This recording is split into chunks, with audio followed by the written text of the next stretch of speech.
జాతీయ అధ్యక్షులు ప్రస్తుత ముఖ్యమంత్రి నారా చంద్రబాబు నాయుడు గారు ఎన్నికల మేనిఫెస్టోలో ఏ విధంగా యువతకి డిఎస్సి పెట్టి మొదటి సంతకంగా 16,500 మందికి ఉద్యోగాలు ఏ విధంగా వచ్చినాయో మనందరం చూసాం. అది మాట తప్ప మడంతిపో అంటే అది జగన్ నాయన.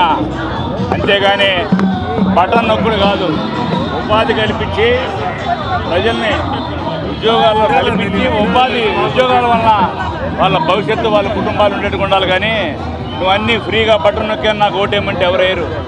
ఉపాధికి కల్పించలేకపోతే 5 ఏళ్లలో ఒక ఉద్యోగం ఇలా నువ్వు. చంద్రబాబు నాయుడు గారు ముఖ్యమంత్రి అవగానే తొలి సంతకం 16,500 మందికి ఉద్యోగాలు వచ్చినాయి. ఇట్లాంటి పరిపాలన ప్రజలు కోరుకున్నారు. తప్పకుండా ఈ యొక్క యువతంతా కూడా ఇవాళ తెలుగు యువత అధ్యక్షుడు రాయపాటి సాయికృష్ణ ఆధ్వర్యంలో ఈ విధంగా మెగా డిఎస్సి మీద తొలి సంతకం జరిగినందుకు గుంటూరు వెస్ట్ కాన్స్టిట్యున్సీ గల్లా మాధవి గారు ఇక్కడ ఎమ్మెల్యే గారి ఆధ్వర్యంలో బ్రహ్మాండంగా యువత వచ్చి ఉత్సాహవంతులై చంద్రబాబు నాయుడు గారికి కృతజ్ఞతలు తెలిపిన విషయం అందరం చూస్తున్నాం. తప్పకుండా రానున్న పరిపాలనలో కూడా చంద్రబాబు నాయుడు గారు ఏమైతే చెప్పాడో అది చేస్తాడు.